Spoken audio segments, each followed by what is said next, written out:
I choose you from the world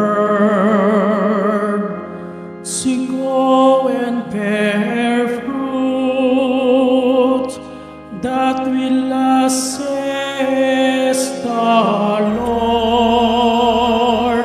Hallelujah, hallelujah,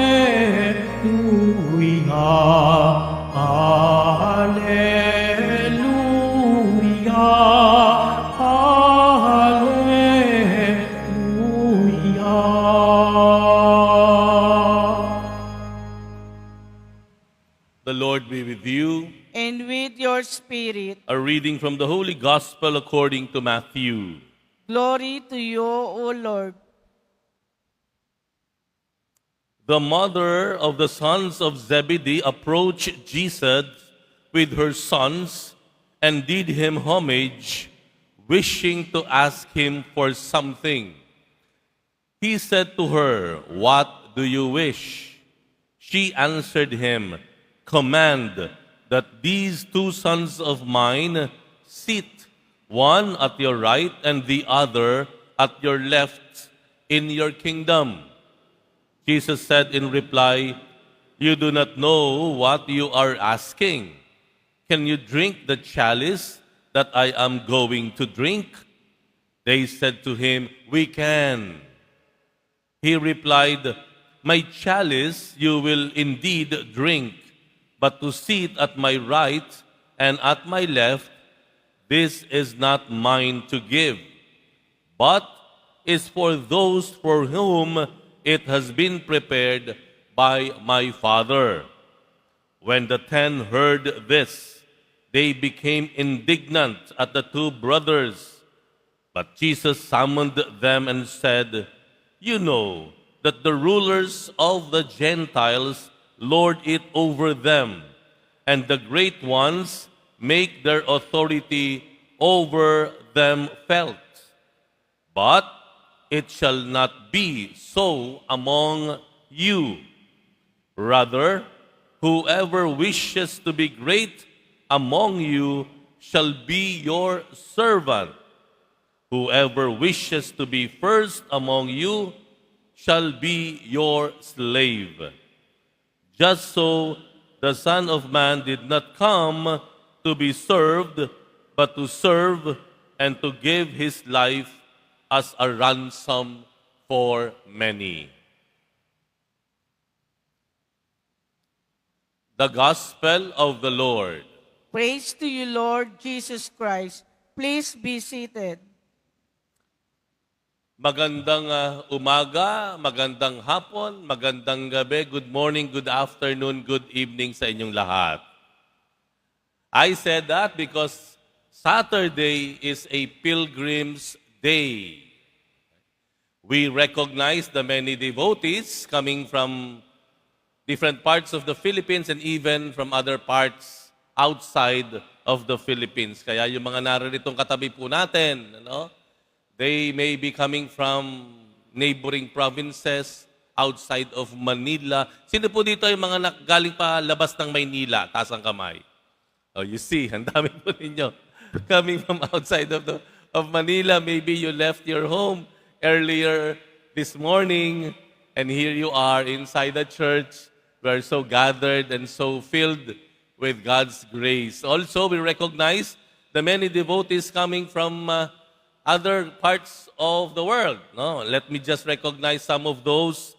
Ito pong the Filipino community of the Black Nazarene in the United Kingdom. There are devotees there.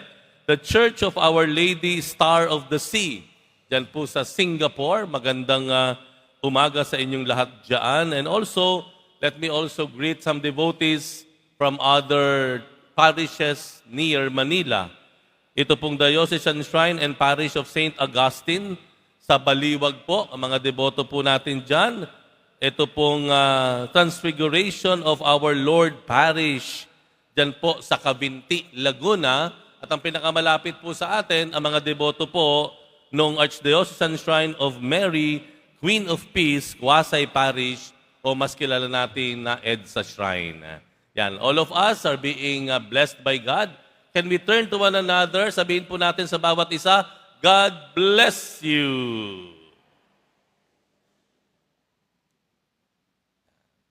I'm sure, minsan, narinig natin ang ating mga magulang having so big dreams for us. Ano yung pangarap sa'yo ng magulang mo? Do you remember? O anak, gusto kitang maging ganito. Gusto kitang maging ganyan. Ha? Minsan, tinanong tayo ng ating mga magulang. And we cannot blame our parents in their big dreams for us. No? Nung bata-bata pa nga siguro tayo, medyo nalula na tayo dun sa pangarap na ng ating mga magulang para sa atin. But it's just natural. It's just normal for every parent to dream big for their children. Dahil parents would want to have their children better lives than them. No? Mas gusto ng magulang iyon, pangarap. Kaya they would sacrifice everything to provide us a better education, a better shelter, a better living. Yun ang gusto ng mga magulang natin. And we cannot blame the mother of James and John. Ito pong si James and John, dalawa po yung magkapatid na alagad o apostol ng ating Panginoon. And in the gospel, we heard the mother of James and John asking Jesus for his sons to be seated on the right and on the left of Jesus when Jesus reigns in the kingdom in heaven. Pangarap yan ng isang magulang. Jesus, pwede po ba yung anak ko gawin mong kaliwa at kanang kamay mo pagdating mo sa kaharian sa langit? It's okay. It's normal. Okay? Normal yan sa mga magulang. No? However, merong niliwanag ang Panginoon. Ano yung niliwanag ng Panginoon? Ang niliwanag ng Panginoon, ang pagiging dakila to occupy such prestigious position, such throne, ay kailangan ikaw ay maglingkod. To be a servant of all. Alam nyo, si St. James, yan po yung piyesta natin ngayon. Hindi ko masyadong kilala si St. James. Until last year, pumunta po kami doon sa Compostela de Santiago. Are you familiar with that? It's in Spain, in Santiago. No? There's a place in Santiago, in Spain called Santiago. Doon po nakalibing ang katawan ni St. James. At there's a popular pilgrimage happening. Meron tinatawag na Camino de Santiago. I had a privilege to experience Camino de Santiago along with priest of the Archdiocese of Manila, along with the Cardinal Advincula. So naglakad po kami ng 117 kilometers for 6 days. No? We are trying to reach the Basilica of St. James na kung saan nandoon po ang kanyang katawan. Okay? And then I started to know some details about the life of St. James. Do you believe na ang unang-unang namatay sa mga alagad ay si St. James? He was the first martyr. No?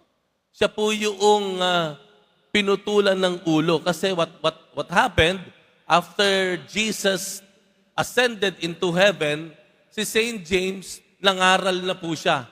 Pumunta siya sa Espanya, sa Spain. At doon siya nangaral. At pagkatapos niyang mangaral doon, bumalik uli siya doon sa Judea, sa Israel. Kaso pagbalik doon, pinapatay na siya. He was beheaded. May mga tagasunod na si St. James. Anong ginawa sa kanya? Kinuha ang kanyang bangkay, binalik doon sa Spain. Kaso, yung reyna doon ayaw sa kanila. Kaya pinahabol sila nung mga kawal nung reyna. And what happened? Habang tumatawid yung mga kawal na pinadala ng reyna para hulihin yung mga tagasunod ni Saint James, biglang bumaksak yung tulay. Naligtas. But still, yung mga tagasunod ni Saint James, hindi alam kung saan ilalagak yung katawan niya. So hinayaan na nila yung parang baka, ox, no? Na maglakad ng maglakad at kung saan titigil yon, doon ililibing yung katawan ni Saint James. And it happened. Pagtigil noong ox, doon nilibing. Ngayon, napakalaking cathedral o basilika merong nakatayo sa ibabaw ng puntod ni Saint James. Nakita po natin ang kadakilaan ni Saint James ay dahil sa kanyang paglilingkod. He spread the gospel of Jesus. He did not dream for a big church to be built over his tomb. He didn't ask that his name be known all over the world. He didn't ask for statues, images to be built in the churches. No. Alam lang ni Santiago ay sundin yung atas at habilin ng Panginoon. Iyon ay ipangaral ang mabuting balita. Ipangaral at ipangalat ang kabutihan, ang kabanalan, ang katotohanan. Yun lang ang alam po niya. But God, in His ways, made him, like who he is right now. A saint, a martyr of the church. Known to many all over the world. At may malaki at magandang basilika na nakatayo sa kanyang puntod.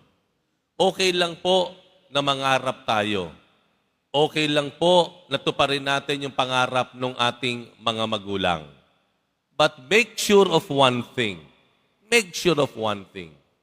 Na sa pag-abot natin sa mga matatayog na pangarap ng ating mga magulang na ating pilit na inaabot at pinagsusumikapang makamtan, tayo po ay gagalaw, kikilos sa diwa ng paglilingkod na may pagpapakumbaba.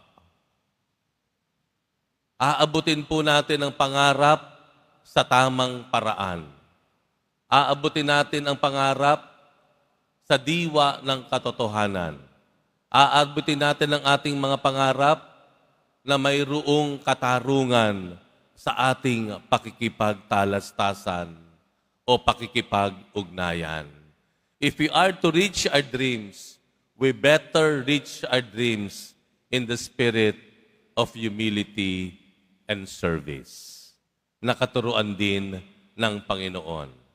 Wag po kayong mag-alala dahil kapag nandoon sa diwa ng kababaang loob at paglilingkod ang ating gagamitin sa pag-abot sa ating pangapangarap, hindi tayo babaliwalain ng Diyos. He will make sure that the throne and crown of glory will be upon us in His time. Abutin natin ang ating pangarap. Siguraduhin lang po natin na tama o tugma sa aral ni Kristo ang ating pamamaraan.